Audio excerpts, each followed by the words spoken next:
little look at where we're going.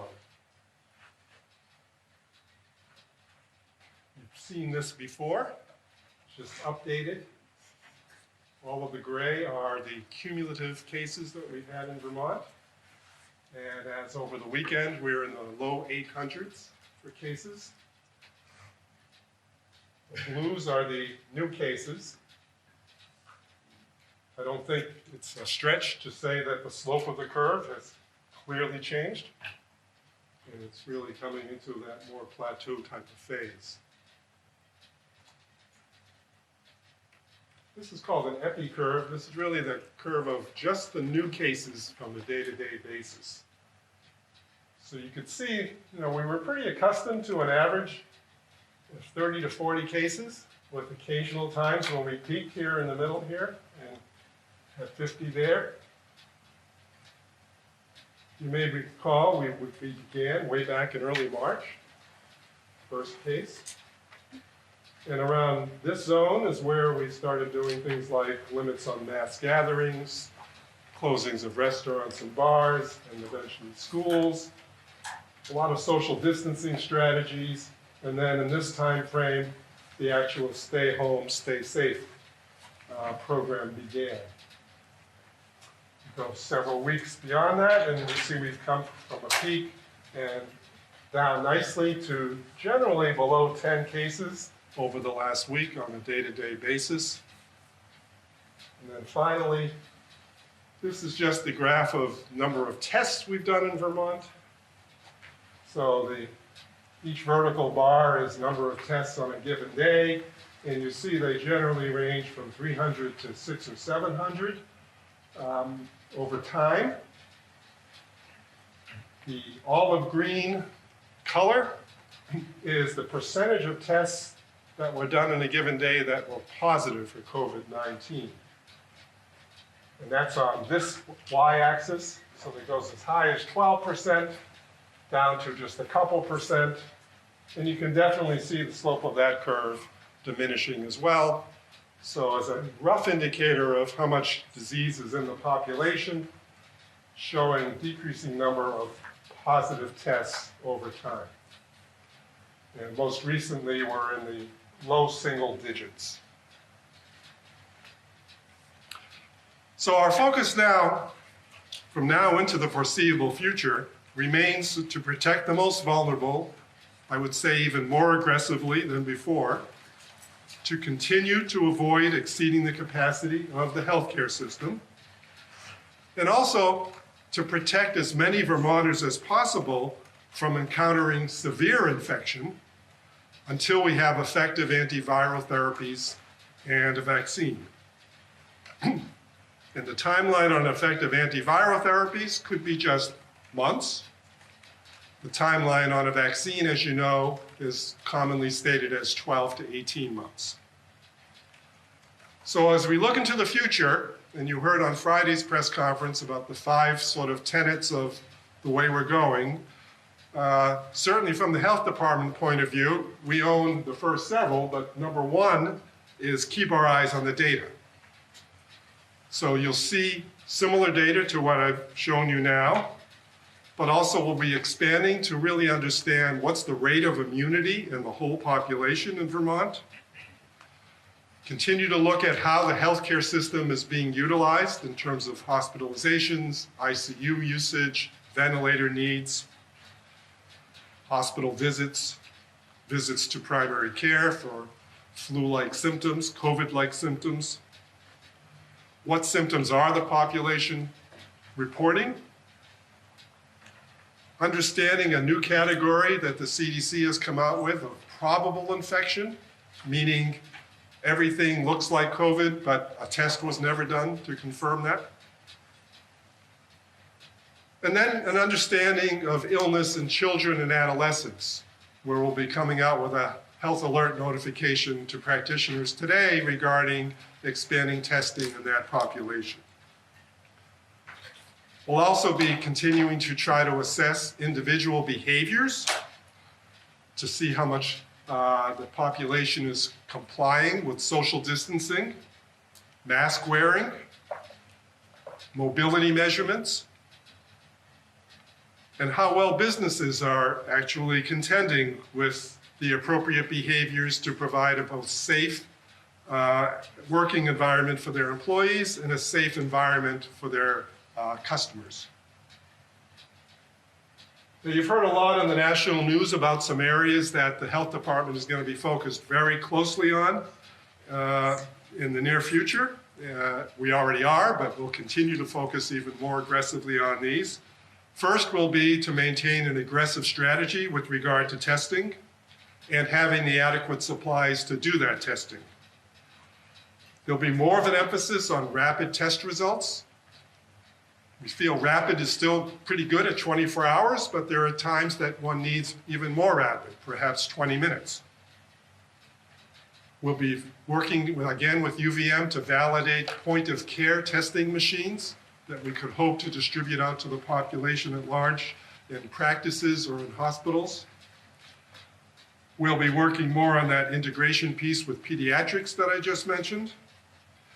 And I still would hope that we'll find a way to integrate this new regimen of a simple nasal swab in the front of the nose rather than something way back in the nose, and integrating that into practice if we can. Obviously, if you test, you need to have that followed up with an aggressive contact tracing workforce and stance, both of which we have already here in Vermont, and the opportunities to make sure we appropriately isolate and quarantine to, again, keep that level of disease in the population very, very low. When you put those two factors together, testing and contact tracing, along with the fact that we will be going 14 days without an increase in cases, hopefully, that's very significant, and we'll continue to have good hospital readiness without having to resort to what's termed crisis standards of care.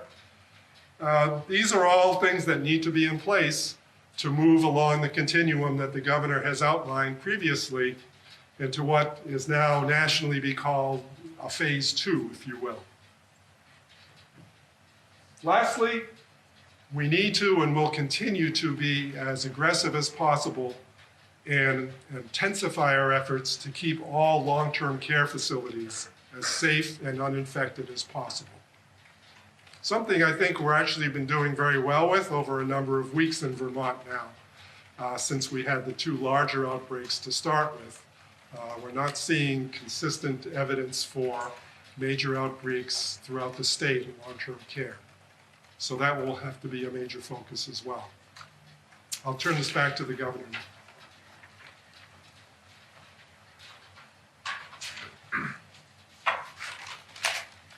Well, thank you, Dr. Levine.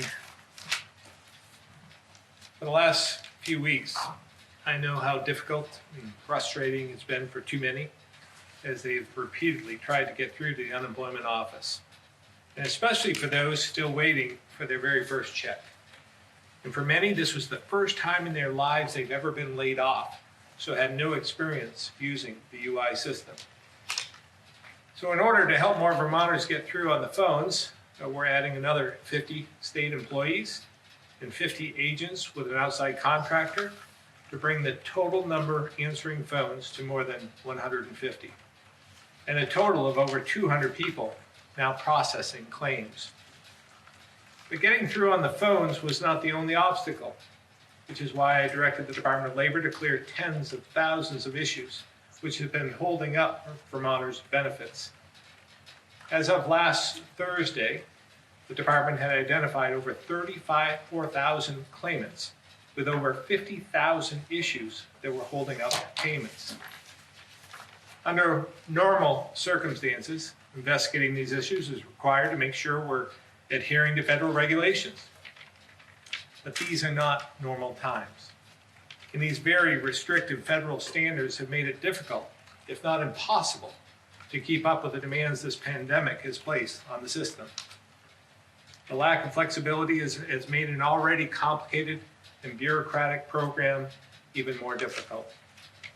While I greatly appreciate the additional unemployment funding available through the CARES Act, our ability to get the benefits to people quickly has been burdened by stringent requirements set by the feds.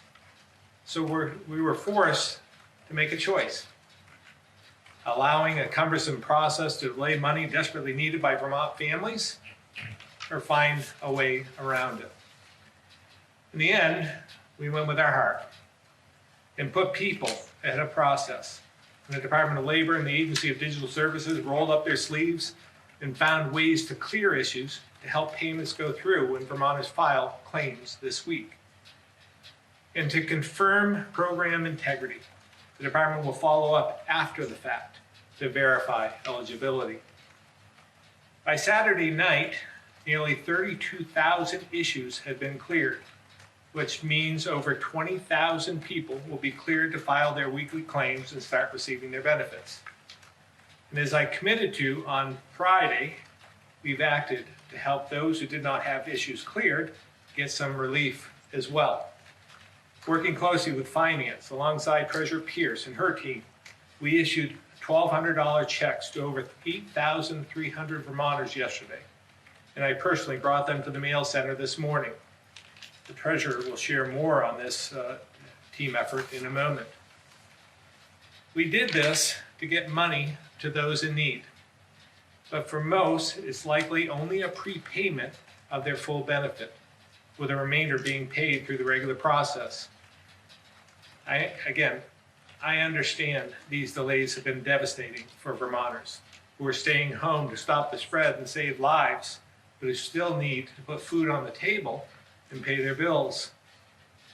Because there are risks to federal funding, we'd hoped these issues could be resolved through the normal process, but it became crystal clear to most. This was not happening fast enough, so we needed to find another way. While these steps should help provide some relief, please note, we're not going to let up until everyone who's entitled to get a check gets one every week. I want to thank everyone for doing their part by staying home to slow the spread of this virus, which is saving lives. So with that, we have Treasurer Pierce on the phone, and I'll turn it over to her. And again, Treasurer Pierce, I thank you for all your efforts of you and your team from yesterday. Well, thank you very much, Governor. I want to thank you first for all your efforts. The Treasurer's Office had several staff in on Sunday to process the payments for 8,384 individuals, totaling over $10 million. This required the work of 4 of our staff, working over 10 hours each on Sunday, as well as support from myself and our IT staff. I want to especially thank Deputy Treasurer Michael Clausen for coordinating this effort.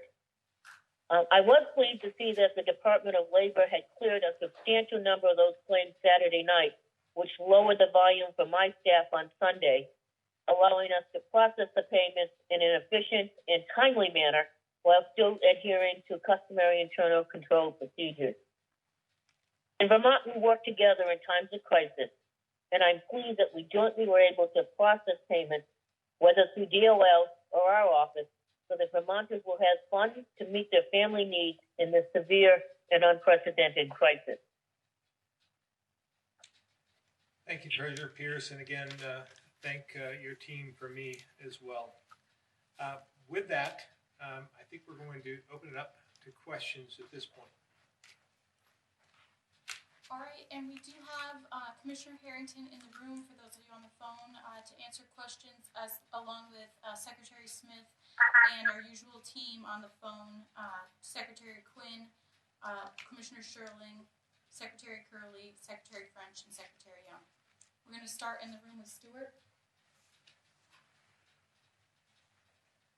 Thanks. Where to start? Governor, we did have some additional deaths over the weekend, and I'm wondering if the numbers that we've seen since we last spoke on Friday give you some indication about whether you're going to be able to turn the spigot a little bit more this week. I'm going to let Commissioner Levine answer part of that. I'm always watching the data. I keep track on a daily basis of how we're doing how New Hampshire is doing, how Mass is doing, how New York's doing, how we're doing as a country. And so I keep track of that. Deaths isn't the only indicator, and every death is tragic. But we have to watch the number of positives as well. So we're tracking everything, and that will be more of an indicator as to one category. But I'll let Dr. Levine answer that.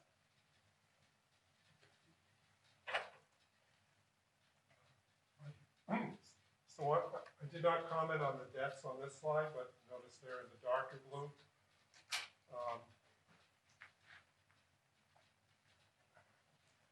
What can I say? There's not like a rapid increase in death.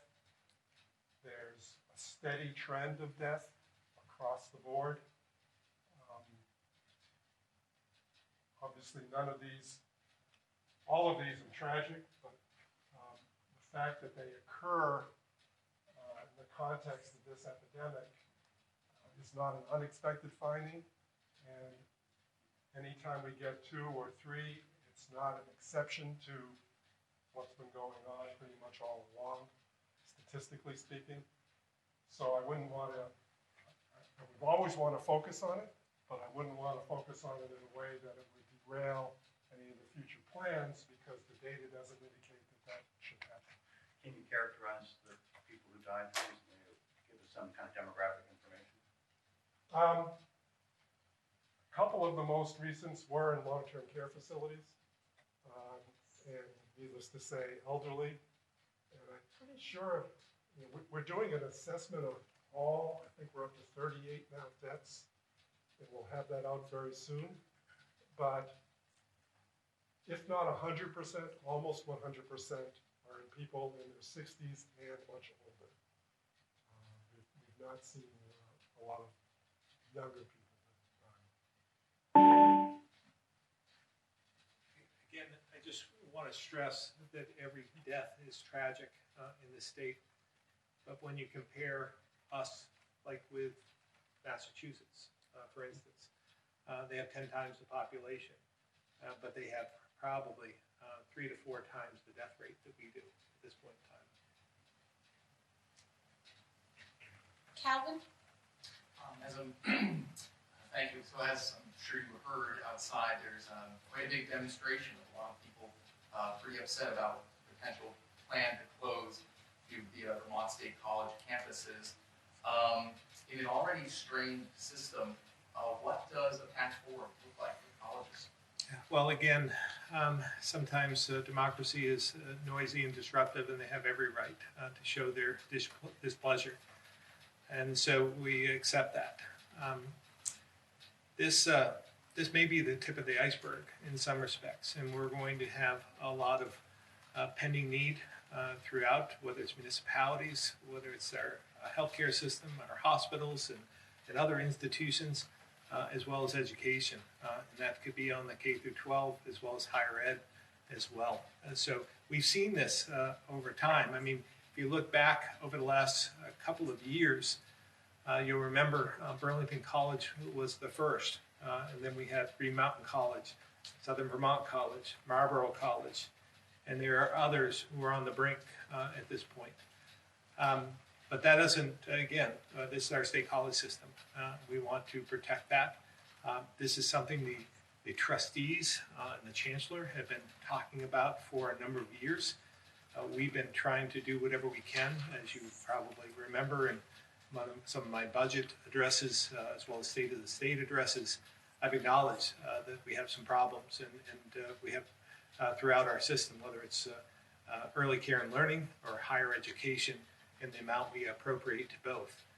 So suffice it to say, this is some of the decisions we're going to have to make over the coming months, may be as difficult, or if not more difficult, than we've made thus far. So it's going to be challenging, and that's why I want to make sure that we have the legislature involved in this. I know other states have questioned whether the legislature should be involved at all in some of the COVID money, and I've embraced the fact that we do things different in Vermont. I want their involvement. I think we need their consideration. We all need to work together and trying to find solutions. So this will be a topic for us to consider, but there's not an infinite amount of money available either. And so whatever we do now, we have to consider what are the long-term effects. Is it sustainable? If we just inject money into any institution, is that necessarily going to mean they're going to be able to survive in the long run because they had financial challenges previous to this? So again, a lot of considerations over the next few months, but I'm thankful that they put off the vote for at least a week in giving everyone time to settle in and consider what was the possible. Governor, you over the weekend, you brought up the fact that COVID money could possibly be used that way. Over the weekend, several alumni were floating the idea that UVM is asking for $25 million as a COVID relief, and they said if we could take that money instead and put it towards the state college system, that could float them for a couple of years to find a solution. Well, let's be clear about what the state college system is asking for at this point, too. Even with the condensed proposal that they're bringing forward, they're asking for their ongoing benefit of, I think it's $25 million. They want another $30 million just with this new package. So additional money would be needed. Again, this isn't just for this one single instance. It's what do we do in the future? Because this is ongoing. This injection of dollars at this point in time isn't going to fix the long-term problem that they're facing, the structural changes that are necessary. So again, we will take this into consideration. UVM has asked for money as well, as will other institutions. Again, our hospitals are going to be in a great need when this is over because, as you recall, none of the procedures, elective surgeries and so forth, where they somewhat make their money, are able to be utilized at this point in time. So they're going to be in desperate need as well as our K-12 system and other parts of government. So all the while, we're not taking any money in either as a state or in our individual municipalities as well. So this is going to be challenging, and I know it sounds like the relief, and I'm appreciative of everything our congressional delegation did to get us some money for relief, but that's not going to fix all our problems. So we're going to have to make some choices, and collectively with the legislature, we'll do just that. We'll debate that and try and find solutions to the problems as they come forward. As a follow-up, has there been any talk or discussion about the private sector getting involved? We've talked about the education needs of companies around the state. Is there a chance we could reach out to those? Possibly. Again, I would say that some of these private institutions, the businesses themselves, are going to be challenged in the aftermath as well. So this is widespread. No one is going to be left untouched as a result of this pandemic. So again, it just reinforces the fact we have to work together on this. We have to be unified in trying to do everything we can to be smarter and better in the future about where we make these investments. Because if we just want to make sure that we're making the investment so that we contemplate the future, because we're not going to make everybody whole as a result of this. And that's not going to fix, again, some of the systemic problems that we face as a state.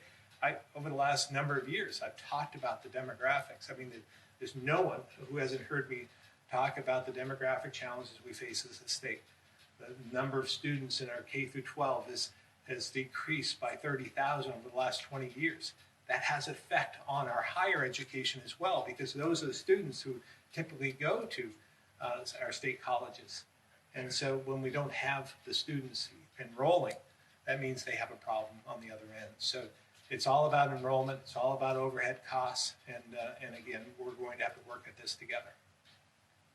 All right, we're going to move to the phones. First up is Chris Roy, Newport Daily Express. Yes, good morning. We're hearing this morning that some small business owners particularly one and two-person operations are being denied unemployment benefits, and they're saying that there's no more money left in the SBA for them to get a loan. I'm wondering if somebody can comment on that. And I'm just wondering when some of these personal service businesses can expect to be able to reopen and have an income once again. Thanks. Well, there is, Chris, first of all, there is the PUA, and that's the Public Pandemic Unemployment Assistance Program that was unveiled by the feds, by Congress, and that will allow those who are self-employed to receive unemployment benefits. Now, this program isn't up and going. We're hoping it will be this week. I'm going to let Commissioner Harrington talk about this a bit.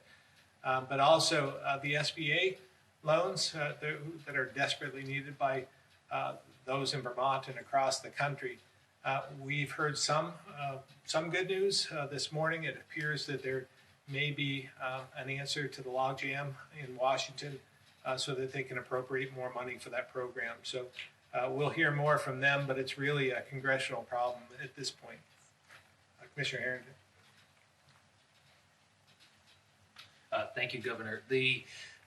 With regards to the Pandemic Unemployment Assistance Program, we are doing final testing today and tomorrow, and as soon as that is complete, we'll go live with the system. In a recent conversation we had with some others, it seems like that is on par with what other states are doing in terms of timeline. Just recently spoke with the state of Massachusetts, and their program is also going live this week as well. In terms of that perspective, there are a number of reasons why someone might not be eligible for unemployment insurance. I think this answers the question, though, if they're self-employed, but it also sounds like they're looking for business support as well. Thank you. Okay, thank you. Mike Donahue, The Islander. Thank you, Governor. Good morning. Thank you for all the data that you've been pumping out. And you did mention comparisons with other states. One statistic that's been seriously missing and Vermont has been asking about are the number of cases per individual towns. How soon would the state of Vermont be able to start providing town by town listings, the number of cases each one has? So like instead of Washington County just having 32, are those all in Berry City or Montpelier? And I've noticed the numbers in Franklin County say there's 93 in Franklin County, but I got to assume some of those are the inmates and they're now in St. Johnsbury. So I'm not sure the numbers actually match up to where people are these days. Yeah, I don't have the answer to that. I'm sure the data is being collected, but I'm not sure how it's being implemented. So I don't know if Dr. Levine could try and answer that.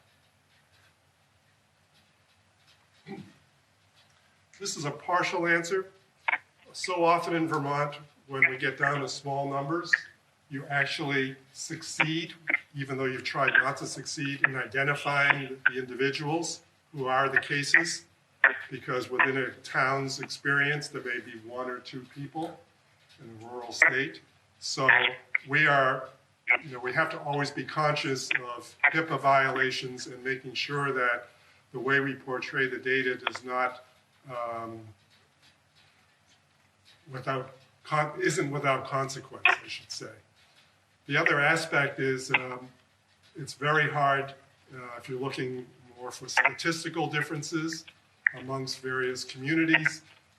It's often challenging enough just within geographic regions to have statistical significance, and when you get down to a town level, it becomes very, very impossible or challenging. Well, Vermonters want to know if anybody in their town has it. And you've obviously provided small splinter groups, if you will, like at Bronson Health and Rehab. I'm sure their population is considerably less than some of the small towns in Vermont. So obviously there's a way to try to, I understand HIPAA may or may not apply. Obviously other New England states and other places are giving the numbers. So I'm just not sure why Vermont is different from these other states in not providing taxpayers case by case by town. And I can work on a more thorough answer for you at a later time. But I will make a general statement since you've now given me the opportunity. I would think that any Vermonter, no matter what town they live in, would be foolish to think there was not a case in their town. This is a condition that travels across state borders, as we know, across town borders, and it has community level transmission at this time. So even if the person in their town that has it doesn't know they have COVID, but they have other symptoms, they probably have it. So, you know, it would not be reassuring for someone to think that their town was not affected. Thank you. No, I understand that, and I also understand people still want to know the statistics in their town. And one other follow-up question for the governor: the contract referenced the vendor to bail out the labor department. How much is that costing taxpayers, and how long is that contract for? Mike, this is Mike Smith, Secretary of Human Services. Let me answer the first question, which is the data. We'll look at the data and see what data we can provide and what data we can't at that point, but we'll get back to you on that. And then I'll turn it over to you. Thank you very much. Yeah, first a comment about, you know, in the beginning when we started hearing some of the cases of those who tested positive, protecting those, the identities of those through HIPAA and so forth, and maybe socially, just acknowledging or not acknowledging that someone has it, and it wouldn't be socially acceptable. I think that we're going to get to a point where it's going to be beneficial to actually have had it, and that you might be immune to it in the future. So that may change at some point in time. On the a lot of people are talking about it. Yeah, no. I mean, a lot of people. It's interesting. We talk about it, Tom Hanks and others. So it's not like some other diseases that people may not want to. Yeah, I think in the beginning it was viewed differently than it is today and possibly in the future. So we'll have to contemplate that as we move forward.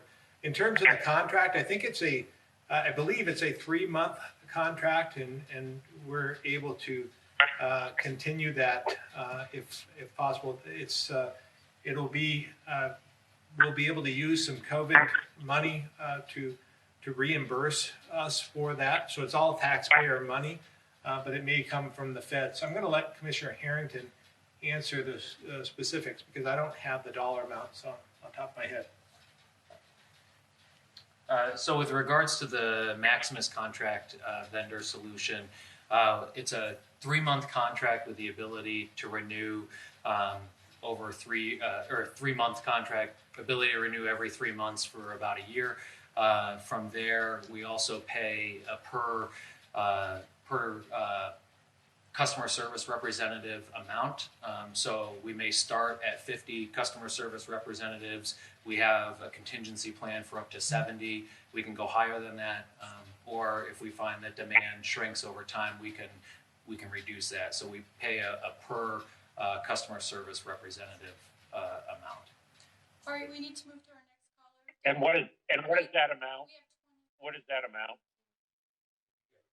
It's so the maximum allowable limit on the contract is $2 million, but roughly again it's probably about $100,000 to $150,000 a month, depending on the size of the number of customer service representatives. We still have 20 people in the queue, so we need to move to Derek from 7 Days. Yes, Commissioner Levine spoke again today of aggressive testing as a strategy for reopening. Last week, we still didn't have enough testing capacity to screen, entire groups of vulnerable populations in the prison system or in long-term care homes, for instance. I'm wondering if you can be more specific about where our capacity stands today in terms of the tests that can be conducted, per day or per week, and where it needs to be to move substantially along this continuum you referenced. I'll let Dr. Levine answer that first, but I believe that we do have the testing capacity, and that's increased dramatically over the last 3 or 4 weeks. So, Dr. Levine or Secretary Smith. Dr. Levine. I'll give it to Dr. Levine in just a minute. I just want to clarify something that you said. We have expanded our testing to a number of facilities, long-term care facilities, for example, psychiatric, state-owned psychiatric facilities for another, residential treatment facilities, those with disabilities and disabled facilities, correctional facilities. Whereas if we have a case, we will test the entire population of those facilities. For example, we just tested the Vermont Veterans Home, for example, Decker Towers in Burlington. We tested the whole facility. So we have expanded. And in fact, I think the CDC has given us some congratulations on our testing ability in terms of what we're doing. So Dr. Levine, you want to continue on that? Yeah, the CDC actually just recognized us for the amount of testing we're doing in some of these long-term care facilities. But I will reiterate what we said in the past. We're not just going into facilities who have no problems and testing the entire population. Although you might recognize a couple of the more recent ones that we've done actually may have proven that policy to be an acceptable policy, because we were finding, other than the index case that precipitated the entire testing, we were finding very little, if any, disease in those populations. So, but back to your broader question, which was just what kind of testing capacity we have. We calculate our testing capacity every day based on the level of testing that I showed you in one of the slides, whether it be 300, whether it be 600 or 700 tests per day. And then we also calculate on the basis of an even higher maximum level. And clearly, with our current supplies, we have several months opportunity for testing at those levels. But we are trying to actually acquire more so that if there comes a time when we need to do even more expansive testing, we will always have some insurance in our back pocket, so to speak. Does that answer your question? Yeah, thanks. I'm aware of the expanded capacity, but you know, the limitations were referenced in terms of why the state couldn't test every inmate in every prison, for example. So I'm wondering if we don't have the capacity to do testing that broad, where there haven't been documented cases, if we need to get to that point before it makes sense to try to return to normalcy. I'm not quite clear on exactly what you're saying, but I think even if we did test every prison right now, just went in there and did all the testing, we'd still have plenty of testing capacity for well over a month for the rest of the population. Yeah, I had mentioned last week in terms of a question, why don't we go in and just pre-test every facility there is? And if we did that, if we did it with every facility in the state, in accordance to the list that we have, there would be a capacity issue, not just corrections, but a capacity issue as we move forward. We have 1,600 tests we can do daily. That is where we are, and so we are continuing to look at our testing ability and rapidly, and as I said last week, we have a robust testing system with, but it isn't unlimited, and so we continue to do that. By the way, when we tested the Veterans Home down in Bennington, we found no positive cases when we tested that in sort of a test, because there was a positive in March, but we found no positives there. We will continue to test correctional facilities if we have a reason to test correctional facilities. And again, where do you stop? If you test, you have no positives, do you test the next day and the next day after that, or the next day? Because what you will have is no positives for that day. So we want to see a positive before we test in a universal way in a facility. Secondly, we're going to be following up with Northwest this week in the second series of tests that we will do at that facility to make sure that we, in fact, have found every COVID-19 positive inmate and correctional officer in that facility. We'll continue that testing, and if that's the case, and we have inmates that are in St. Johnsbury, if that's the case, we'll move them. If it comes back clean, we'll move them back to St. Albans. So far, it's been Northwest State Correctional Facility, which we've had an issue with, and we've acted real quick on that facility. All right, Kat, WCAX. Hi. Given the continued plateauing of the curve and the loosening up of some restrictions on businesses already, can you give any Vermonters a sense of which businesses may be the ones to ease up and open up next? Yeah, difficult at this point in time. We'll be contemplating those over the next few days. Obviously, we have a list that we're considering. ACCD is taking the lead on this, and they have a group that is trying to put together certain requirements. It's kind of a plan for each opportunity as we open up businesses. And I will say, there's a bit of a lag time as well. We want to keep track of the data and the trajectory and watch the modeling. But there could be a lag time between when we start. Like, for instance, today, we're opening up the spigot just a little bit to allow for 1 to 2 person operations to start in Vermont. Well, we won't know whether that's the right move for, over 7 days, probably 14 days before we are able to calculate some of that. But we want to make sure that we're moving in the right direction. If we continue to see the numbers not grow over the next few days, we'd like to open it up just a little bit more, and we will probably make some sort of announcement on Fridays if that if that number holds. But again, it all depends on what happens. We're watching the data on a daily basis to make sure that we're not putting Vermonters at risk. We've done a great job thus far. We don't want to go backwards. We want to move forward. Got it.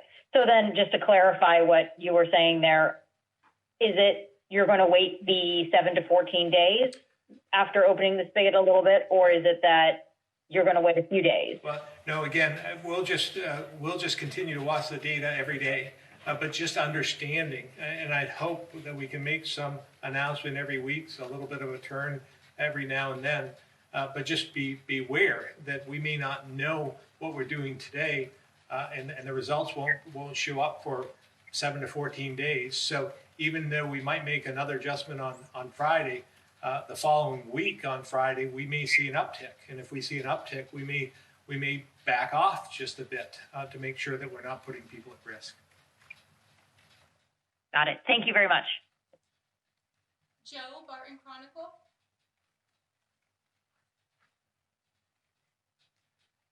Hello, Governor.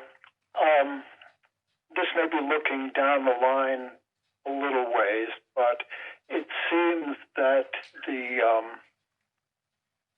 problems that the state college system are having may have existed in some form before, but they've been exacerbated by the situation around the coronavirus. And as you said, hospitals are facing similar situations.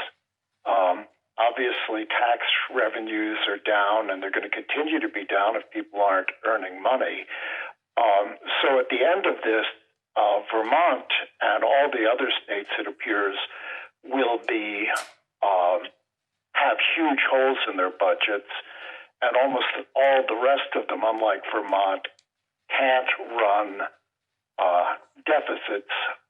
What I'm wondering is, have you begun to be in contact with governors from other states to talk about pushing for help from the federal government to backfill some of the damage that state governments are going to suffer from the coronavirus?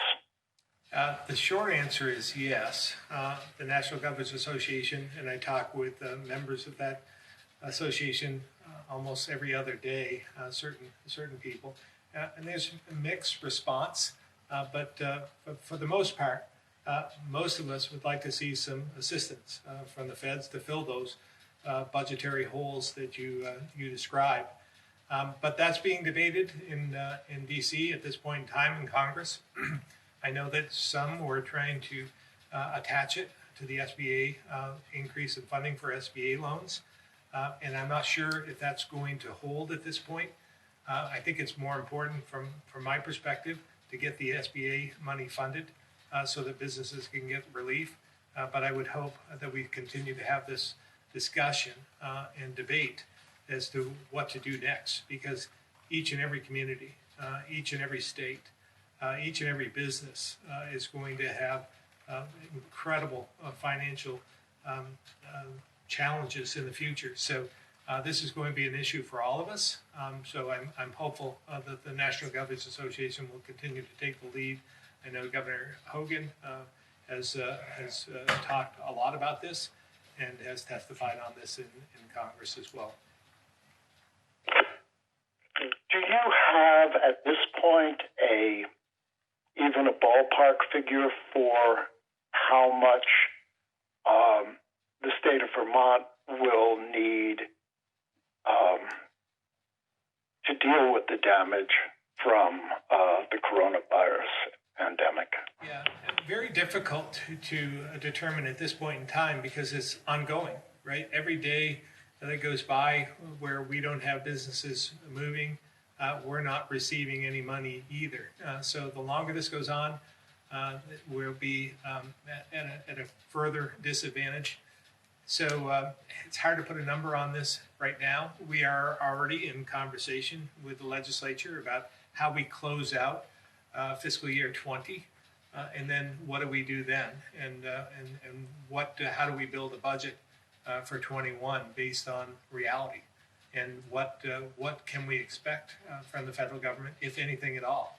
At this point in time, I would say that we'll probably build a budget based on no money from the federal government coming through, and then work from there, because we have to be realistic.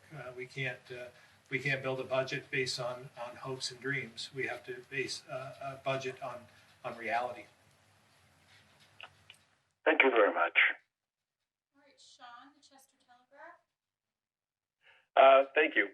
This is a question for Commissioner Sherling, and I'm wondering if you can give an update on what the 911 call centers are seeing in terms of domestic abuse calls, since we talked about this back at the beginning of April, which seems like a long time ago. Commissioner Sherling, are you on? I am, sir. Thanks for the question. The overall statewide call volumes remain down. I don't have the specific domestic violence numbers, but we can get those for you. My sense is that we haven't seen an uptick at this stage, but we can verify that and get back to you. Thanks. Anything on when we last spoke, you also mentioned there was a slight uptick on suicides. Anything on that? Yeah, also great question. We are pretty confident that that was a blip, if you will, sort of a confluence of events that had occurred over the prior weekend, but that the 2-week rolling average or the 1-month rolling average at that point was about average. So we're monitoring that on an ongoing basis, and want to recognize the great work that the Department of Mental Health has been doing over the last few weeks to accelerate overall mental health messaging on a variety of platforms. Thank you. Wilson, AP.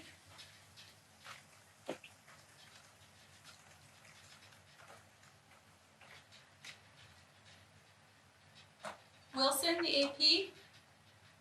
Hi, as always. Thanks for lining up and taking all these questions from all of us. I have 2 questions. I can ask them both at the same time. Nationally, there's been so much discussion about testing and a lack of testing supplies and states competing against each other for testing supplies.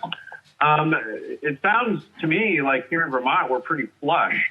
Now, how did we become so flush with testing supplies? And then how do you think the federal response to the need for those testing supplies has been adequate? And then my second question is, I just looked at the health department's chart, and it says there are currently 49 patients hospitalized statewide, either COVID positives or suspected positives. And I don't know, what are they, 600 hospital beds in Vermont, more or less? Given that, when do you think it would be possible to start elective work in a hospital again? Yeah, both good questions. I'm going to ask some of the experts to chime in as well. I will say that in the beginning, we were challenged a bit in terms of testing. We have increased that testing capacity, but not for the great work of many. We wouldn't be in the position we are today, and looking for every creative opportunity that we can. For instance, when we found that we could have testing done at Mayo, but knowing that it would take 2 or 3 days or more to get the test results because of everything would have to go by parcel package, so to speak. So we had flights, daily flights that a number of people, and I think we talked about this last week, committed to. So that helped us out tremendously in trying to get real-time information back. Now we've been able to open up another door in Boston that will give us more opportunities. So everything that we've done has been the result of work by many trying to expand the testing, and I'm sure we would like to expand further if we can. In terms of your second part of the question was about elective surgeries, and I would just say that that's on the list. We are watching those numbers. I have had some conversations with other regional governors as well to see if what we can do to open up the spigot a little bit there, so that hip replacements and knee replacements and so forth can start again. But there's no time frame for that at this point. But it's on our list, it's on our minds, and we just want to make sure that we're continuing this trend before we, again, take away some of our capacity in our healthcare system, because that's important, right? There's two things we're watching: the capacity of the healthcare system, as well as the number of positives that we see on a daily basis. So we want to make sure that we protect the healthcare capacity. Dr. Levine? Okay, just a quick follow-up. Yeah, Wilson, I'm just going to ask Dr. Levine to supplement what I said, and then you can ask your follow-up. Okay, thanks. There's some principles to be learned about testing, which are helpful. If I could just lead you through what testing is. Testing starts with collecting a specimen from the patient. So you need the appropriate swabs to do that. Sounds so simple, but that's actually complicated. You need to have the testing facility, and that has to be in the right place at the right time for the right patient. You need to have a viral transport media so that the swab that you got the secretions from the patient with goes into something where it will be preserved until the test is actually performed. You need to transport the specimens, so you need all the right conditions in terms of temperature and humidity and etc. Then you get to the lab, and you need to have the actual test. And the test requires chemical reagents and buffers and an extraction step where the RNA, the nucleic acid component from the virus, is extracted so that you have that ready. And then you need a second step called PCR, which is a special step that identifies that RNA as belonging to COVID-19, that specific coronavirus, as opposed to any other organism in the universe. So a lot of complicated steps along the way. So for the collection part, we've had to really work on making sure we have just the swabs and the right swabs for the right test. For the transport, we've partnered with the University of Vermont, and both our public health lab and the University of Vermont are making viral culture media and filling tubes with that. For the transport, you've heard a lot about flying to Mayo Clinic. We've been driving with state troopers to Boston. We've been having couriers bring samples from faraway parts of the state to Burlington, where they then get distributed to the various labs. When it comes to the chemical reagents, Principle one is don't rely on one test platform alone. So have several kinds of tests that will accomplish the same thing, but on different machines with different chemical reagents. So at the State Health Lab, we have two so-called platforms that we use testing on. We've got at the University of Vermont 2 new ones that have just come online that they're hoping to have enough reagent to continue to do for a while. And then when we partner with Mayo and the Broad Institute in Boston, we have other platforms to take advantage that those labs may utilize. Every step of the way, the principles are have multiple platforms, partner with your academic institutions in the state because they can be invaluable and ingenious in many ways in solving problems. Work in Washington with as many parts of the federal government as you can, whether it be FEMA, whether it be Health and Human Services, whether it be CDC, because you need to go down all of those avenues. Your other part of the question had to do with, nationally, is this a problem? And I think I've outlined the fact that if it wasn't, we wouldn't have to be this ingenious about how we're going about solving the problem. So it's really taken a Herculean effort across the way, and that's why we're actually talking about stockpiling for our own state what we can, because we know the demand is going to continue and persist. I'll let Secretary Smith talk about the part about the hospital beds. Wilson, first of all, I do want to sort of glom on to what the governor and Dr. Levine said. There's been a tremendous amount of work that continues even today in building our capacity for testing.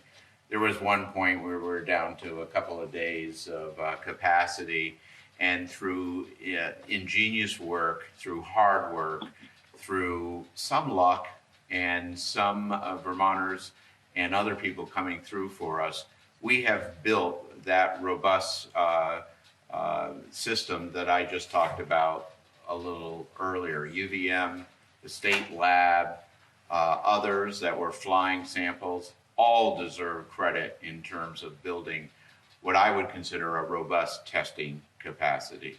Now, we have to continue every day to build that and stockpile that capacity as we move forward. In terms of hospital beds, and we are in very good shape in terms of hospital beds. We have thus far been able not to extend past the capacity of our hospitals. In fact, we have trended pretty much lower than we had originally expected in terms of use of hospital beds, including ICU beds. So all of that is very, very good news.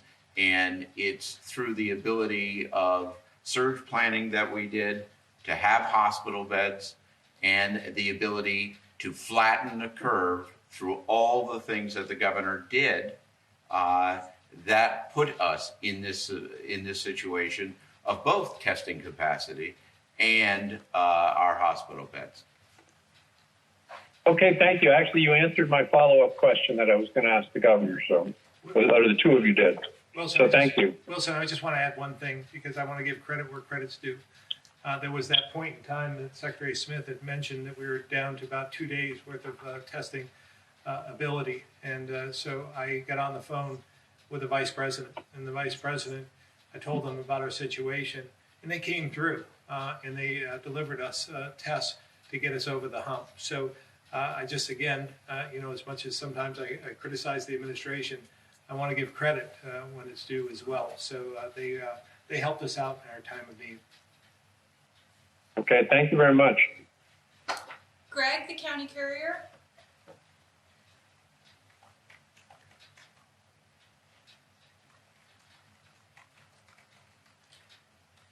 Greg, county courier.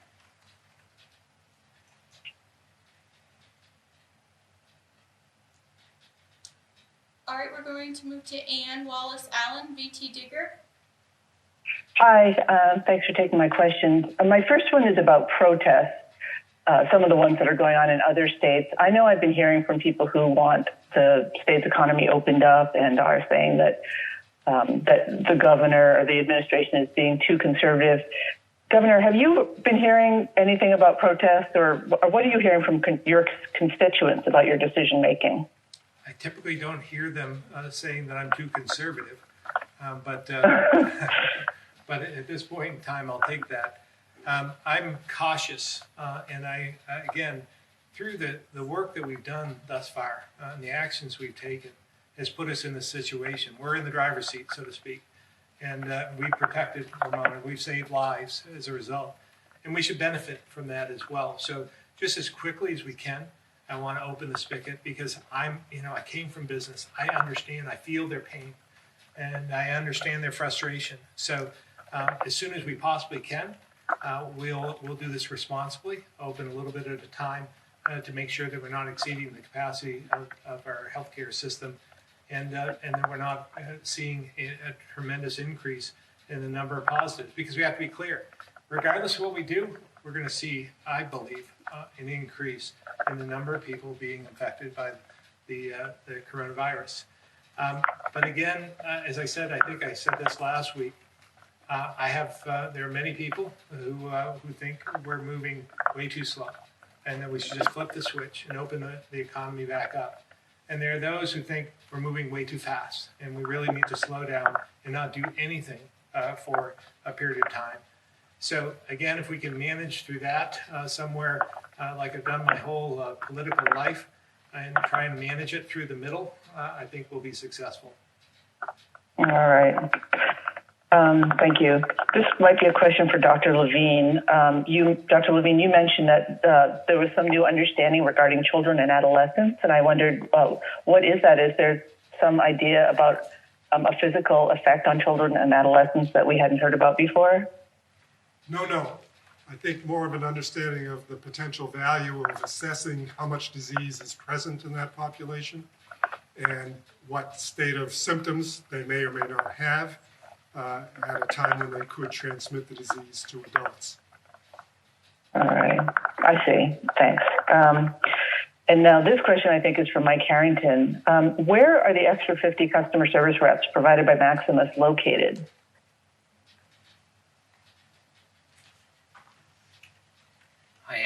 I don't necessarily have that information. I do know they have multiple call centers. My understanding is that they are actually doing most of their call center work virtually, similar to our staff. So where they'll be located when they can go back to a facility, I don't know that. But at this time, I believe most of them will be virtual. I also just I did the math when I stepped away, so I just want to make sure I get that number out there. The number per month cost could range anywhere from $200,000 to $400,000, just depending on how many customer service representatives we're using at any one time. Does that answer your question? All right. The other question I had is that you have mentioned that now there could be as many as 150 people answering the phones. Is that right? Yes, ma'am. What was it before? Well, so prior to COVID-19, we had roughly 15 people answering the phone.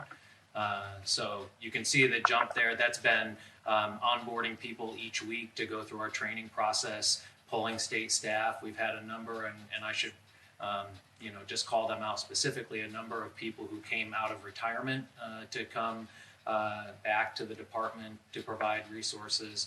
We have another 40 state staff that are being trained today as we speak and should be able to go live on our calls as well. So that number continues to increase. I don't think we're trying to reach a certain level. We will just onboard people as they come available.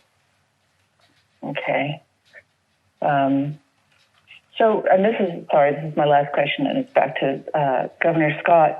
If a measure lands on your desk that would raise pay for essential workers, this is sort of to counteract the effect of employers saying that workers are leaving because they can make more money getting unemployment. Is that something that you would sign? Do you approve the idea of giving money to private sector workers to keep them on the job? Here's what I can tell you.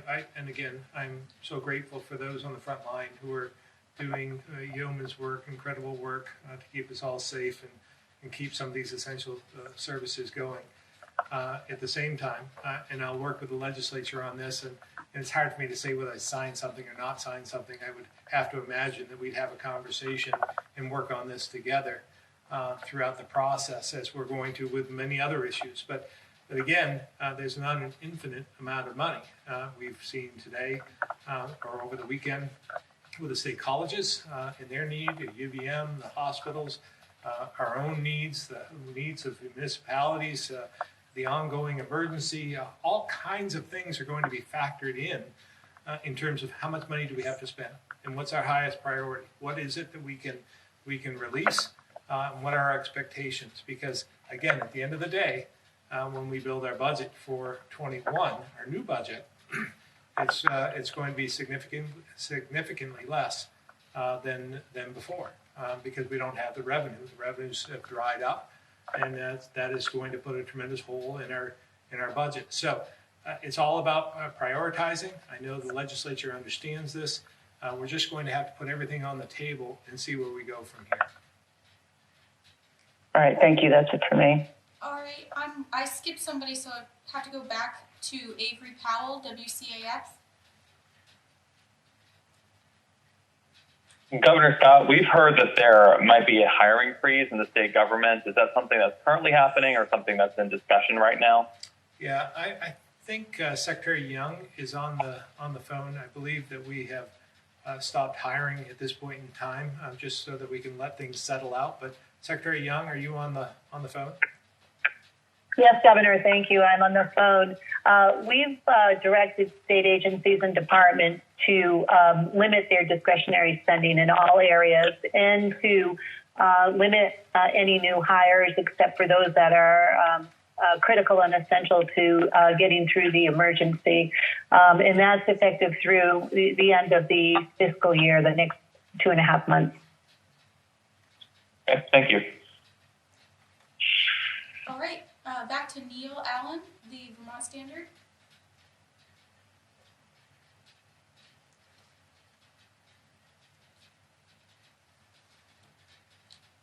Neil? Hi, how are you? My question is about the VLCT has sent 4 proposals to towns and cities about property tax abatement and the education fund. Is this something the legislature is working on, and how long might it be before something is voted on? I believe the legislature is working on this, but maybe a better question for them at this point. I just don't recall, but I believe that they are. Is anybody else on the? I don't know if it's Secretary French or Secretary Young. If either of you have the answer to that. Yes, Governor, this is Secretary Young. I do know that the legislature has been working with the League to figure out some relief in that respect for municipalities. Again, the state does not have control over those payments and when they're due, and so that clearly is a legislative issue. Is there significant concern that the education taxes will not be paid and that there's that towns won't have tax money coming in general? I'll answer that. Simple answer is yes. Yeah, we're concerned about every fund, every source of revenue, and we're seeing this across the board, whether it's in the private sector or in the public sector. So this is a concern for all of us. I would advocate, while I can, if anyone can pay their property taxes who are employed at this point in time, please do. Help your town out, help your community out. Pay your taxes if you can. All right. And that's it. Thank you. Thank you. Patricia Bennington Banner. Hello, can you hear me? We can. Wonderful. It worked the first time this time. I believe this is probably a question for Commissioner Harrington. I just wanted to make sure I have this correct. Were all the individuals who were still waiting for checks to be issued to them in unemployment, assuming they qualified, have all of their issues been resolved, or have they otherwise been issued $1,200 checks by now, or is there anyone who hasn't been issued a $1,200 check or hasn't gotten their claims resolved? Is there anyone hanging out in the ether, so to speak? Yeah, that's a concern of ours too, but let me just run you through the process. So we took everybody that opened an initial claim through the month of March and the first week of April. We then took that population and said, how many of these people were determined to be monetarily eligible? Now, you can be monetarily eligible, but not eligible for unemployment insurance. So we took those that had at least been monetarily eligible. And then we began looking at the various issues that stop payments on claims. We were able to remove, a significant number of those. So we were able to whittle that down from what looked like probably 35,000 people, down to the 8,000 that the governor mentioned. There are some people that still have issues on their claims. These were, for us, issues we could not waive. There were concerns about legitimacy of claims, and there's a variety of others that just we were not comfortable making payments. So I would say that for those people who had very low-level issues on their claims, they were either paid either through benefits that went out Friday or today, and some will go out tomorrow, or they received the $1,200, which will be a prepayment on benefits they would have received anyways. So just so I can clarify, you said for people that had low-level issues with their claims, they were paid through their benefits released last Friday, today, or tomorrow, and the others with those such claims that didn't get that, they received the $1,200 issued on Sunday. So if I understand you correctly, only the individuals with more serious issues with their claims have not been given either of those two things, correct? Correct. And I should also point out, you mentioned, have their issues been resolved? And I just want to point out, we've released the issue, but we have not resolved the issue. So part of our job now has to move towards quality control, where we will be following back up with those that have had their issues released to make sure they are actually resolved in the end to ensure compliance. And so if you know the number, or if you have an idea of the number, approximately how many of those about 35,000 people have those serious issues, like the last holdouts, as it were, that were not issued money because there are concerns about serious challenges or serious issues with their claims? About how many people is that? I can give a rough number, but there is no way to capture that because people can have multiple issues. Maybe what I should say is or I should say claims can have multiple issues. And these claims can range everything from, there's an issue number for if an individual is incarcerated. There's an issue number if someone voluntarily quits suitable work. There's an issue number if they were previously fired for misconduct. So those are ones where we really felt, in good conscience, we had to make sure we had a direct connection with those individuals before we issued payments on those. And that could range, I would say, in the 1,000 to 3,000, although I don't think it's that much. Some of these, in the 1,000 to 3,000 person range. Yes, or claim range. Again, we measure things in terms of claims. So some of these claims may also go back to pre-COVID times as well. So they could be claims that were in our adjudication process prior to March 15th. So again, that's why it's hard for me to give you a total number, because it includes a number of different populations. But this would be, roughly 1,000 to 3,000 claims at this point could not be resolved in the sense of issued funding anyway, and those were for things primarily related to suspected fraud or other types of issues that couldn't be resolved? It could be any of those issues, whether it's fraud or just misunderstanding.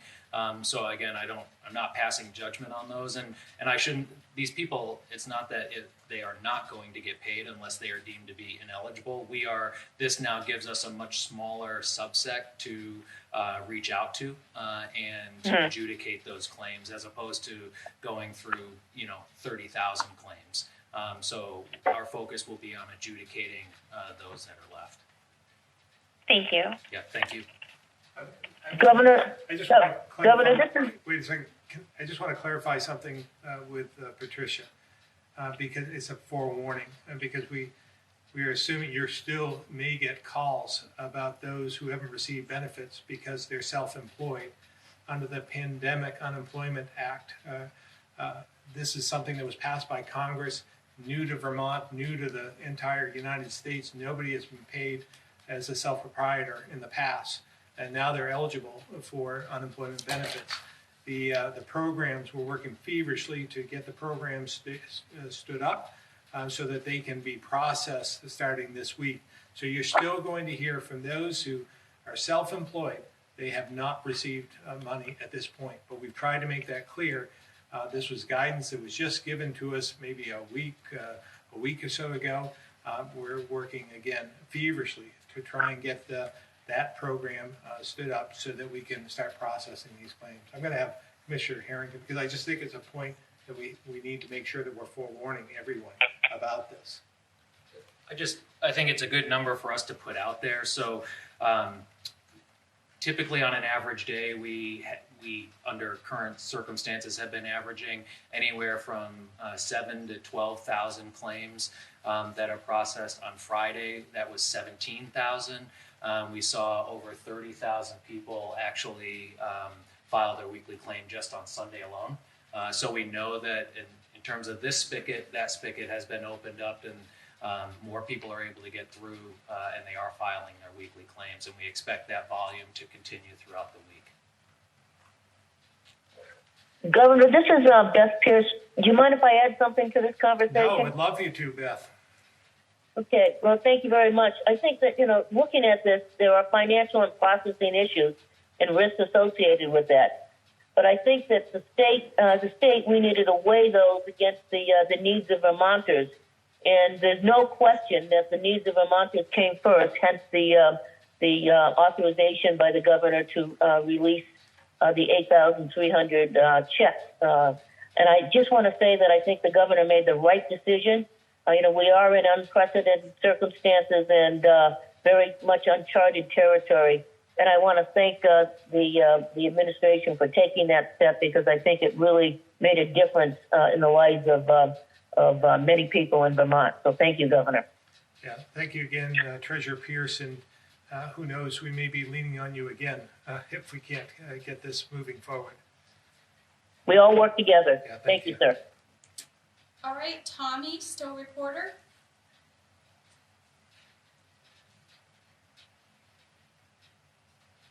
Can you hear me? We can. Thanks, Governor. Yesterday you called for seizing, these are questions regarding the Vermont State College system.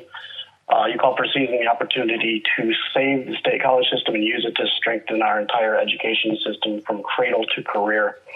I'm wondering, in broad strokes, do you envision a sort of K through 16 scenario where the public colleges and universities are funded out of some new expanded version of the education fund? Or do you see this as an opportunity to just look at overhauling the entire K through 12 funding and governance as well?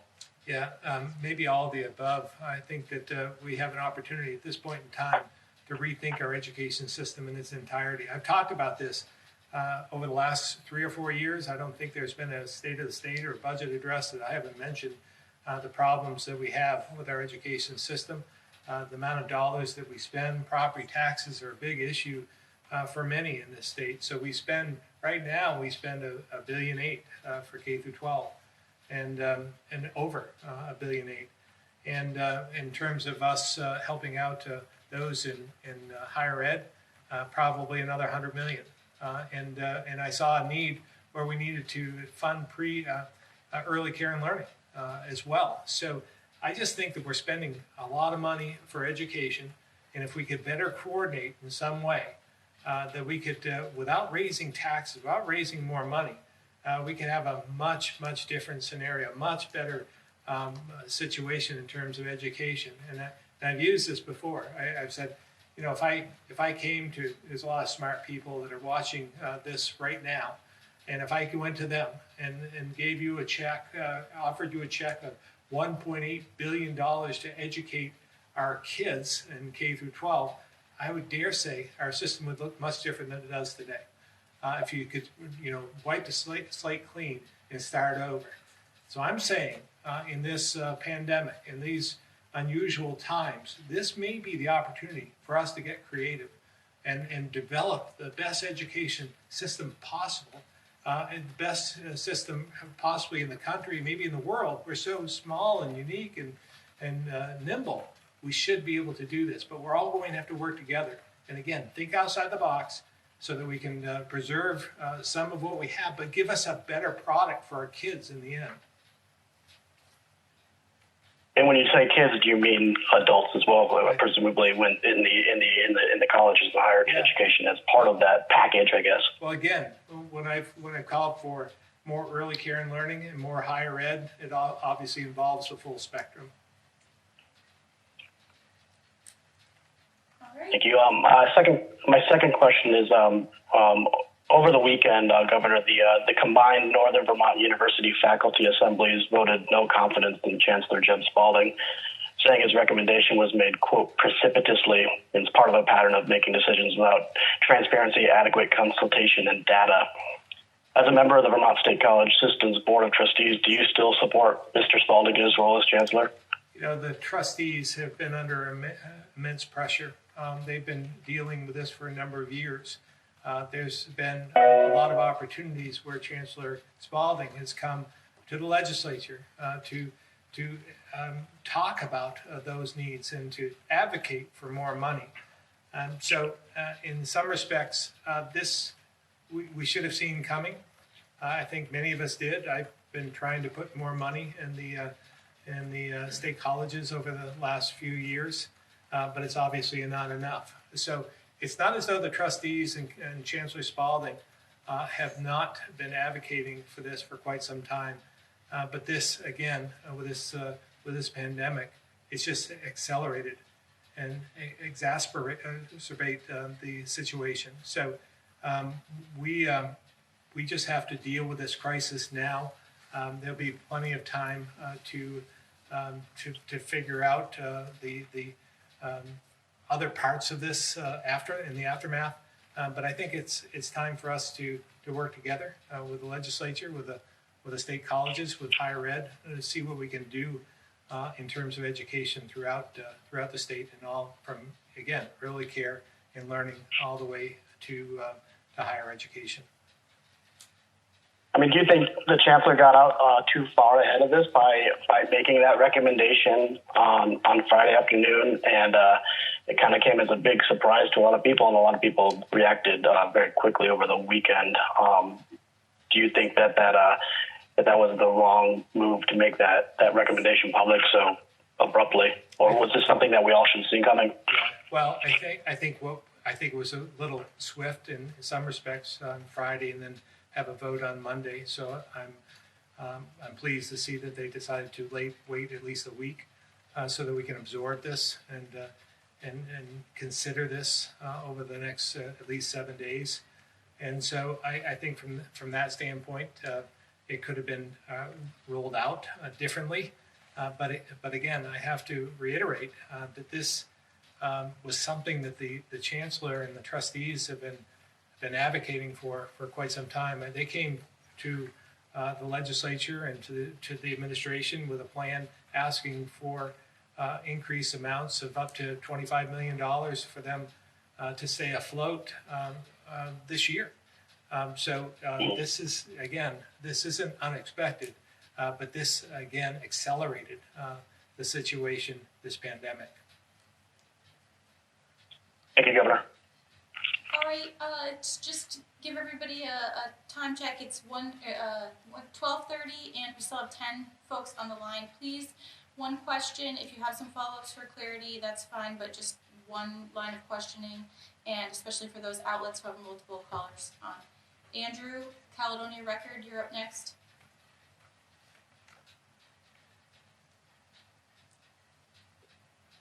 Andrew? Good afternoon. Can you hear me? Yeah? Yes. We can. Yep. So you've already addressed some of the questions I was going to open with in terms of the no confidence votes coming from the faculty assemblies and alumni associations. I'm wondering, though, if you could speak to if the schools should end up being closed, what, if anything, will the state be able to do to address the economic and social consequences that would occur in, particularly rural areas? I'm thinking of the Kingdom and NBU Linden. In terms of the schools being both a significant employer and really one of the principal pathways for local kids to advance into higher education. Yeah, obviously I'm very concerned about the rural parts of our state. I've talked about this again over the last 3 or 4 years. A lot of the economic activity is focused on Chittenden County. That's part of the plan that that has become, I think, public at this point. That part of the mission, or the trustees feel as though putting more investment in Chittenden County is the answer as they close these other 2 facilities, or Johnson and Linden in particular.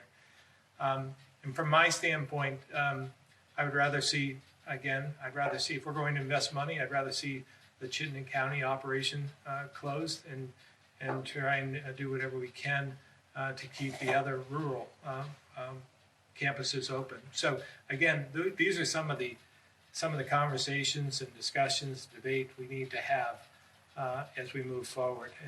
And at what level are we willing to prioritize this, and what are we going to do without if we do decide to move forward to help the state college system continue to operate.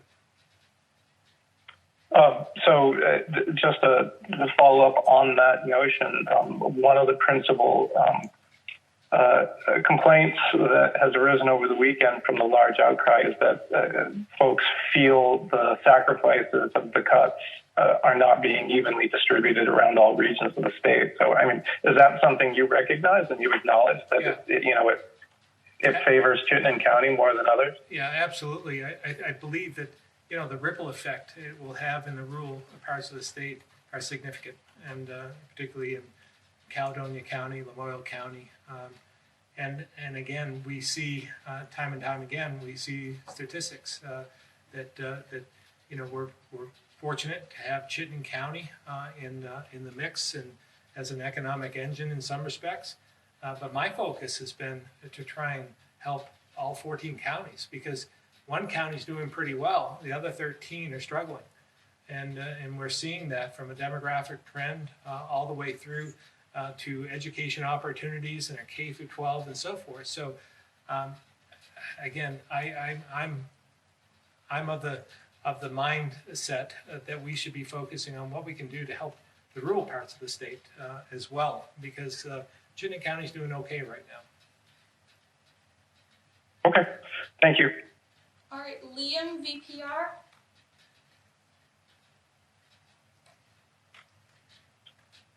Hi, so I had a question around unemployment, and at this point it sounds like you've cleared a lot of the backlog of the thousands of folks who haven't been paid over the last month.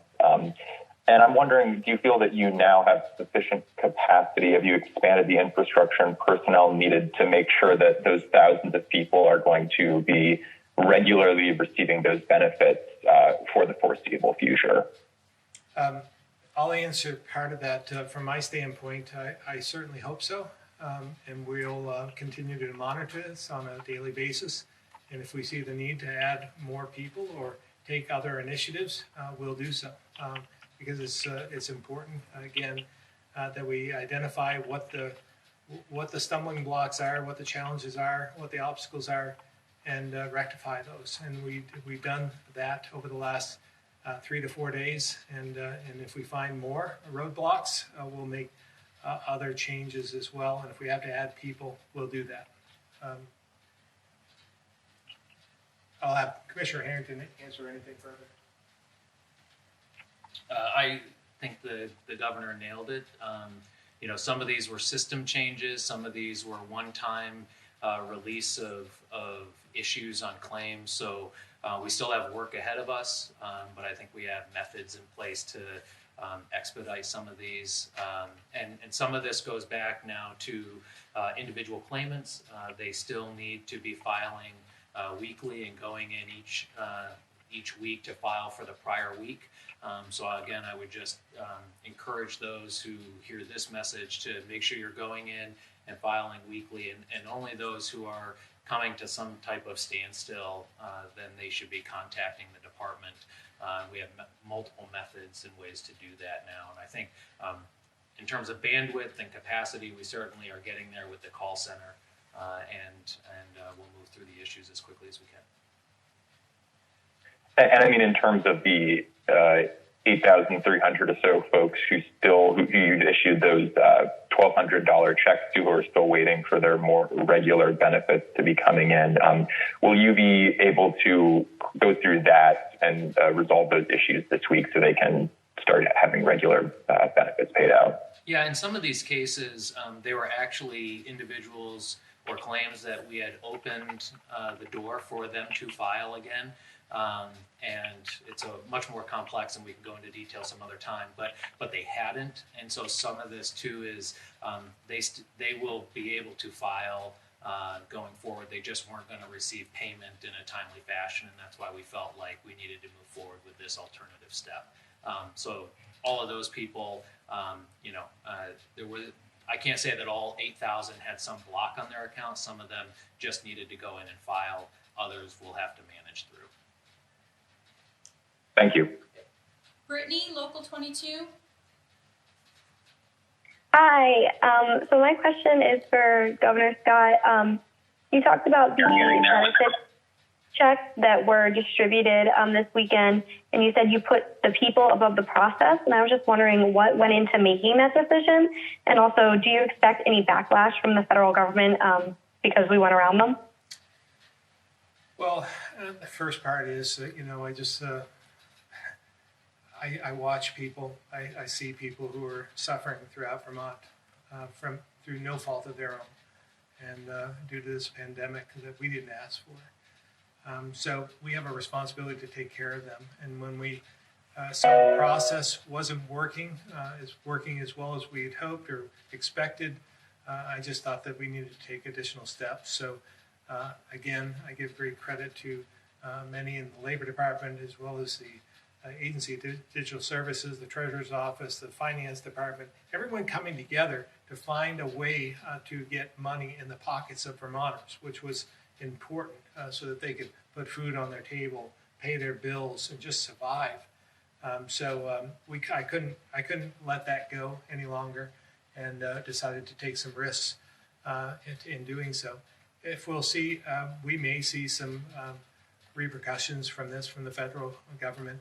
Time will tell, but we'll work through that and try and again give comfort to those who are in need and do what is expected of us. So we just took that move that I believe is of most benefit to Vermonters at this point. Thank you. Elizabeth Gribkoff, Digger.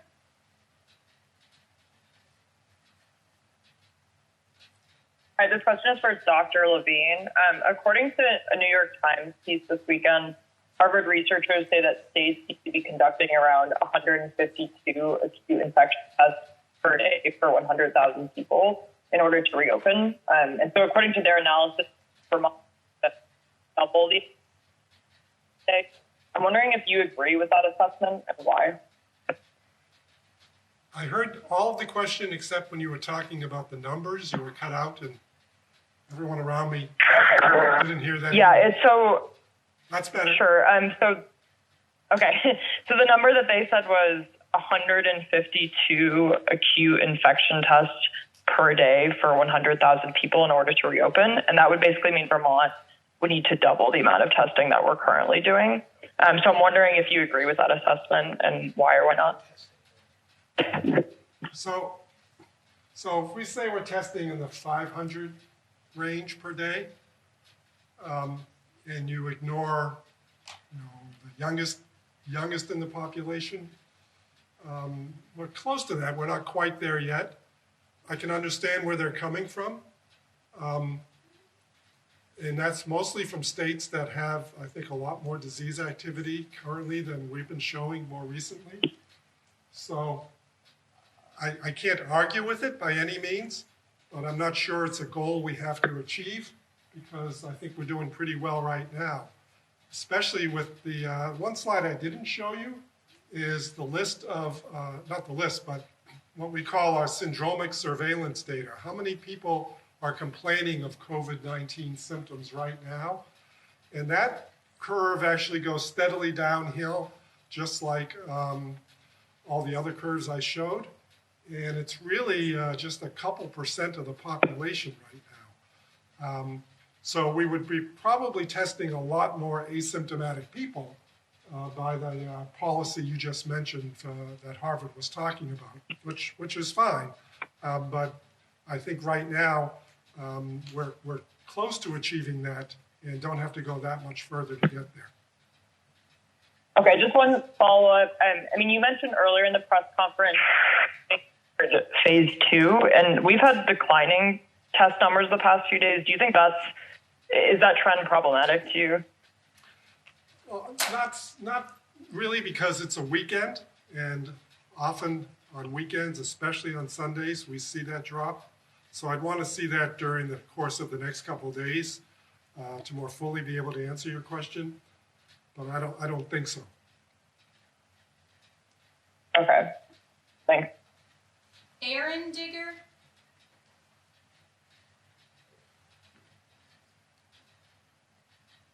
This is Erin from Digger. Can you hear me? Ken. All right. You said that you got on a phone call with Mike Pence to help get Vermont testing supplies early on. Can you tell us exactly when that conversation happened and what happened during the conversation, how it went down?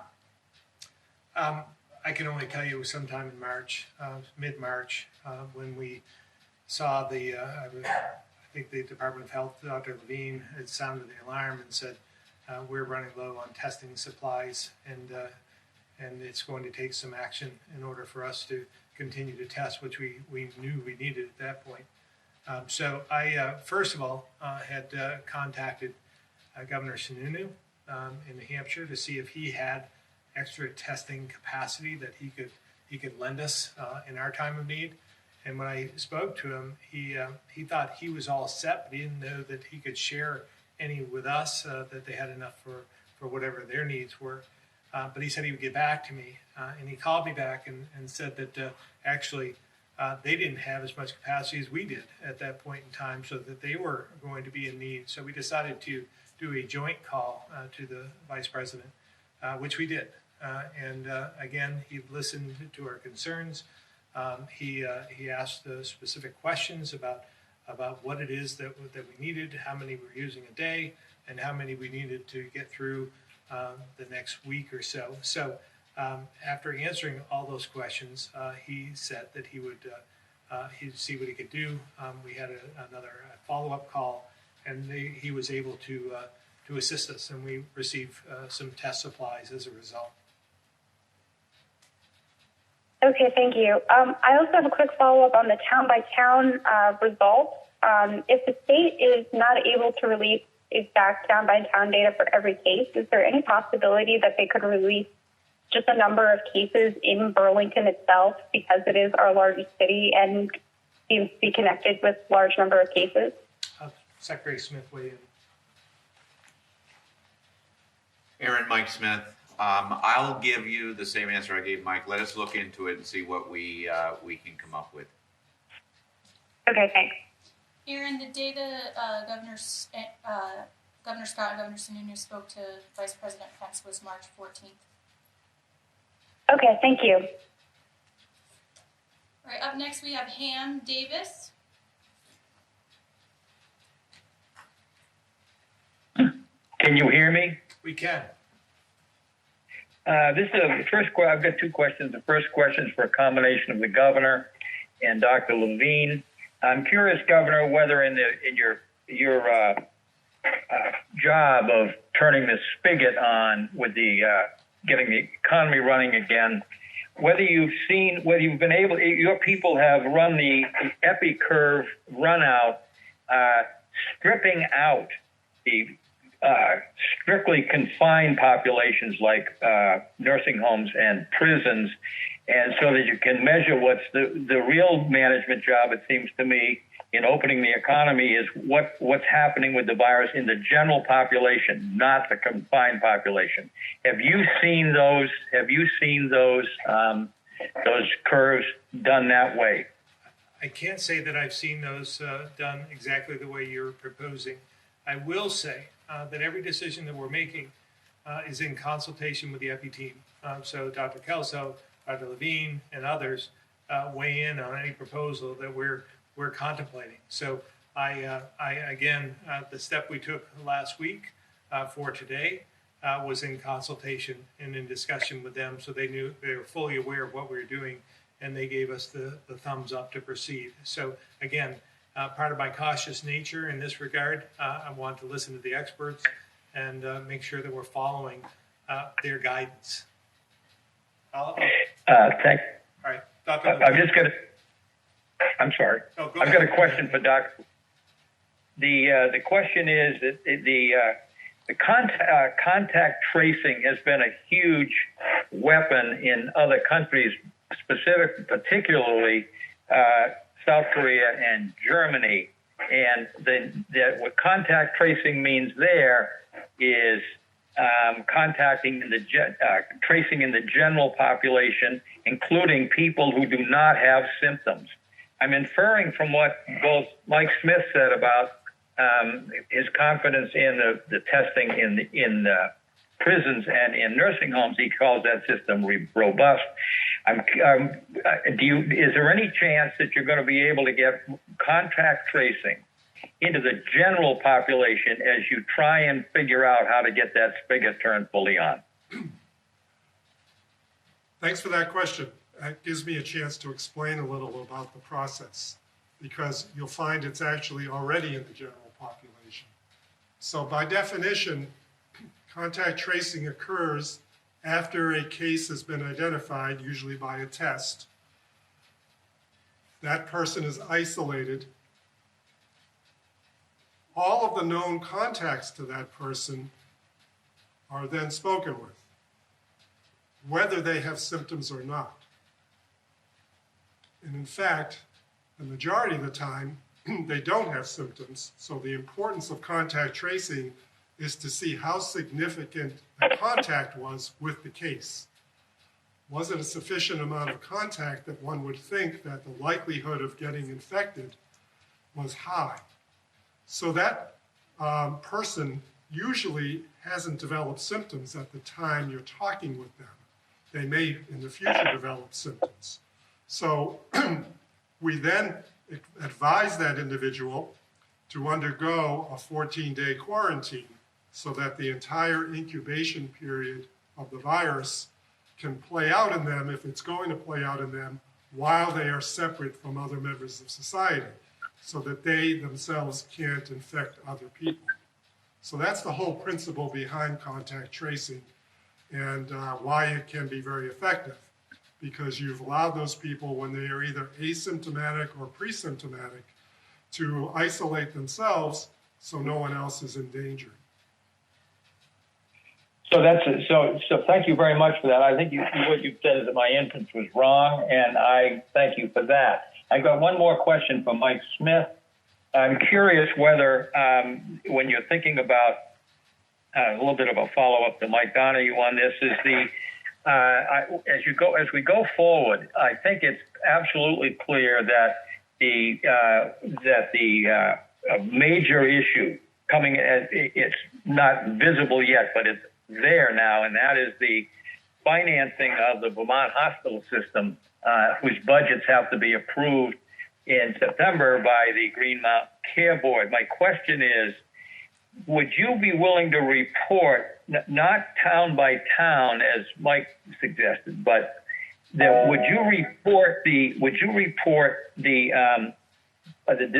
distribution of confirmed cases, hospital by hospital, and also include Dartmouth-Hitchcock, because that doesn't get it to the town. You're going to have 3 or 4 towns and all of those small hospitals. You're going to have 7 or 8 or 9 or 10 towns that are regularly feeding into Dartmouth-Hitchcock. So could we see, in order to have a sense of how to manage the hospital system going forward, especially with reform in the budget. We need to know what's going on in each hospital, not just in each county. Well, let me take, there's two answers in there to what I think is two questions. Let me take the first one, hospital finances. Obviously, we've been tracking hospital finances very carefully through this COVID-19 crisis and making sure that our healthcare system stays viable during this time. Now, that means not only hospitals, that means providers, as well as those people like designated agencies and others who provide services. So throughout this crisis, we've been really monitoring that, and in some instances, we've had to help out various healthcare facilities in terms of finances. Secondly, I'm open to, given the fact that this comes hopefully every 100 years, I'm open to anything that gives us more data in terms of how we react and how we sort of look at our healthcare reform and healthcare system. So everything's on the table, Ham, including what you just mentioned. I just want to add, Ham, and I don't know if this is what you're leading to, but whether a hospital has had COVID cases or not, they've been impacted by the pandemic because we've restricted the number of elected or any elective surgeries. So every single one of them has been impacted by the pandemic.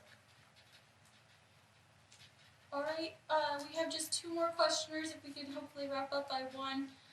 Guy Page.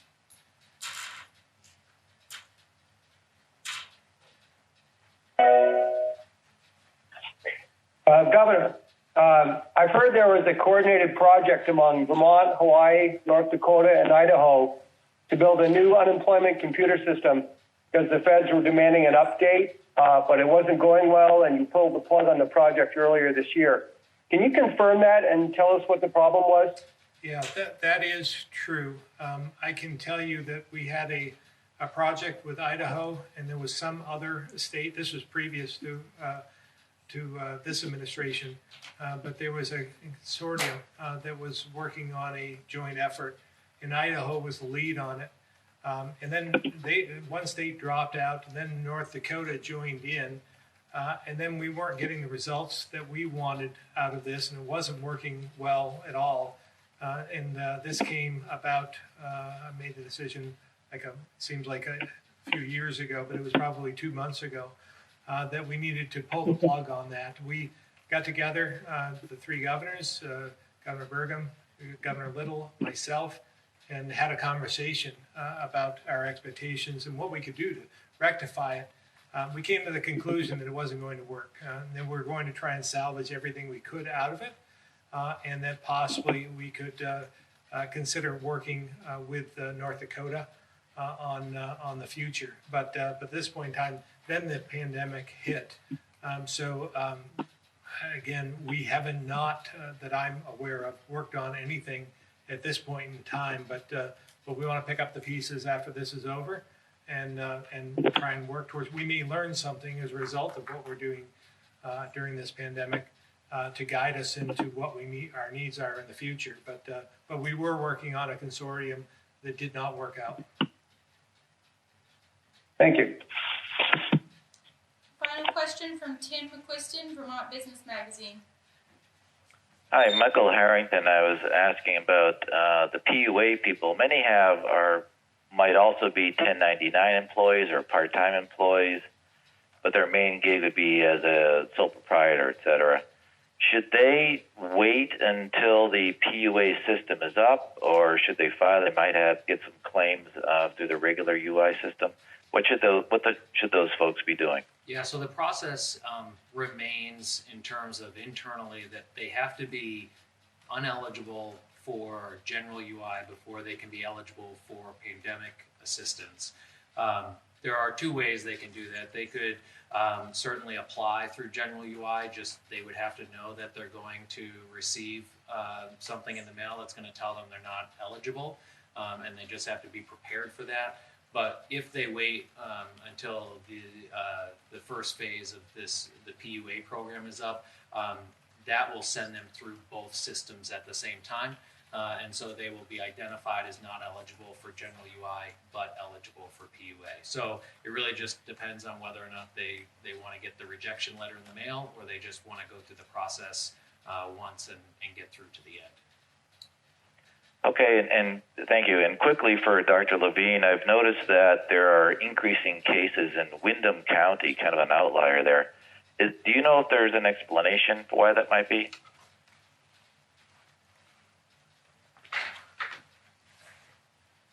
There were, excuse me, the question was there were what about cases in Windham County? The number of cases in Windham County seem to be an outlier. They've been growing sort of faster than the other outlying counties away from Chittenden County. Do you know why that might be? Well, yeah, we did have a pop-up facility that went there, and a number of extra tests were done. Plus, they do have other facilities there, and I don't want to incriminate other states, but we have had cases come from other states that they border on as well. So perhaps that played a role. Don't have a full picture for you, just these little possibilities. All right. Well, thank you very much. I appreciate it. Thank you. All right. Thank you, everyone. Thank you very much, and we'll see you on Wednesday.